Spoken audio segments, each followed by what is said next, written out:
Gaur dakagu hemen txapelketa, barne txapelketa, Euskadi mailan eta ere Logroño etorri da, trafiko erreskate lantzeko Suitzailen zerbitzutan. Aurten etorri dira Donostiko zerbitzutik 2 talde, Bizkaiko Foru Aldunditik 3 talde eta Gipuzkoatik beste 2. Eta ere pixkat nobedadia izan da, Logroño ere etorri dela, animatu dela hona etortzea. Eta da pixkat bakoitzak bere teknikekin, epaiak daude eta puntuazio batekin irabazleak jongo dira Madrileko estatu mailako txapelketara. Asko nabaritzen dira desberdintasunak Bizkaikoek modu batera egiten dituztela, Logroñokoek beste modu batera. Bai, normalean estatu mailan apratek, epaitegi hauek gorrizko dakatenak, dakate prozedura batzuk estatu mailan zerbitzua jarraitzen ditugunak, baina egia da, zerbitzua bakoitzak bere teknika edo ezberdintasunak dazkatela. Eta barne txapelketa hauetan ikusi daitezke lanek egiteko era ezberdin horiek.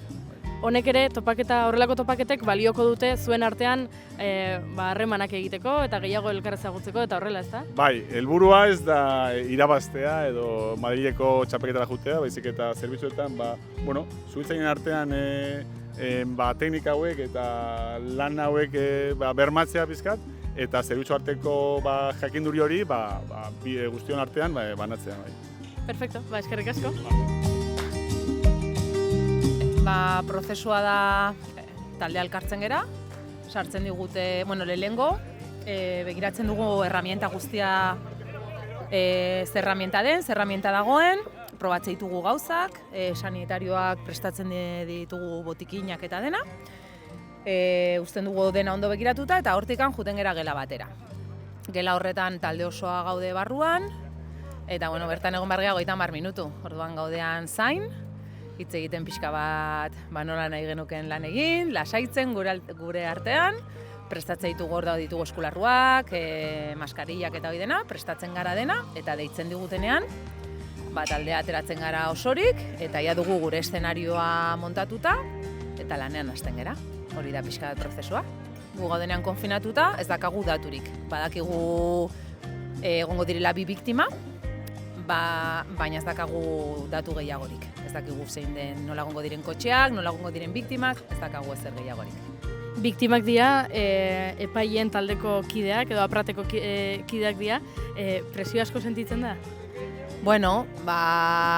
Azkenean biktimak batzutan ere gainera dira enfermeroak eta horrela, orduan, presioa sentitzen da, noski. Azkenean gauzak ondo egin nahi dituzu, bakizu beraiek asko kontrolatzen dutela, bakizu zuratzetik gainera pare bat pertsona dituzula zuri baloratzen, orduan, presioa hor dago, bai. Behar da hori gestionatu.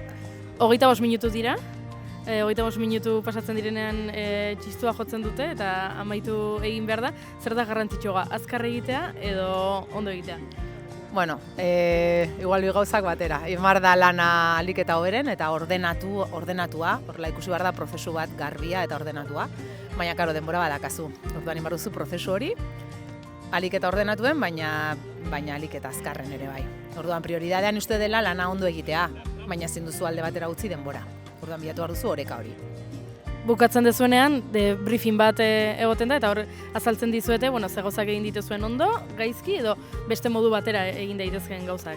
Bai, azkenean gu barrutik, sartzen gera guk ikusten dugun horretan, eta kanpotik, eta gainera jendea dakala ikaragarrizko esperientzia urte asko egon dela hor, beste ikuspegi badaka. Eta orduan debriefing horretan, baloratzen dute zer egin duzun ondo, zer egin duzun gaizki, eta mahai gainean jartzen dituzte zenbait aukera, zuko betu alizateko. Bai. Eta gero, benetako salida bat daukazutenean, interbentzio bat daukazutenean, hori behintzat hor geratu da gomendio horiek hor dituzue. Bai, hemen hartzen den praktika eta hemen hartzen den tenplea, egunerokoan laguntzen du ikaragarri. Porque gauza batzuk oso orneratuta dituzu, gauza batzuk ateratzen zaizkizu modu naturalean.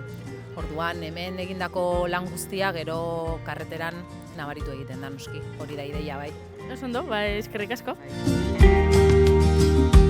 Hemen gaude, aprateko topaketa honetan, kontatu digute pixka bat zuen kidek nolako izaten den prozesua, zer egiten dezuen, baina nik jakin nahi nuke zergatik den garrantzitsua horrelako ekimenak eta horrelako topaketak egitea. Bultzatzen gaitu, era batean entrenatzera, eta horrek erraztasuna ematen digu. Eta nahiz eta gu egunerokoan entrenatzen dugun eta puntu bat gehiago sartzeko aukera deko, eta puntu hori olako txapelketetan edo esatearren lortzen da. Hemen gaur egon zarete Donostiko suhiltzaileak, Bizkaiako suhiltzaileak, Gipuzkoakoak, Logroñokoak ere bai, desberdintasunak nabaritzen dira zuen lana egiteko moduan, lekuaren arabera edo taldearen arabera? Segurazki bai, baina egia esan da, heldu garenerako bakarrik Bizkaiko lankide batzuen beraiek egindako hori ikusi dugu, eta beste, bai, Donostiako suhiltzaileen zera bat ikusi dugu bai, baina ez nuk esango ezberdintasun handirik dagonik, ze azkenean protokoloak edo lan egiteko moduak berdinak dira guztientzako edo oso antzekoak, eta horretan bakoitza segurazki bere nabardurak edukiko ditu, baina orokorrean badakigu berdin lan egiten. Irabazten duena Madrilera jungo da, Madrilen baita, beste lehiaketa batera. Madriden gero zer? Bueno, Madrilen topaketa handiago bat, beste lankide batzuegaz iritsiak aldatu, eta igual hor bai, estatu mailan beste modu bateko lanak ikusi, o lan egiteko moduak ikusi, eta horretan, azkenean guztion arteko elkartruke bat, eta horretan datza. Azkenean txapelketa irabazteko edo badauz beste zerbitzu batzuk estatu mailan askoz ere gehiago ematen diotela honi, aukera gehiago badituzte, kotxe gehiago mozteko aukera gehiago, eta joaten gara, helburua hori da. Ikarlana, besteen lan egiteko modua ikusi, eta iritsiak aldatu. Eta azkenik bitxikeria modura, ze seguro entzule galdetzen dutela, nondik ateratzen dira kotxe hauek? Kotxe hauek desguazetatik. Bai, desguazetan kentzen dizkiete olioak bai askotan motoreak bai, eta aprobetxa daitezkeen gauzak, eta hori, eta karrozeriak edo guk aprobetxatzen ditugu. Oso ondo, eskerrik asko.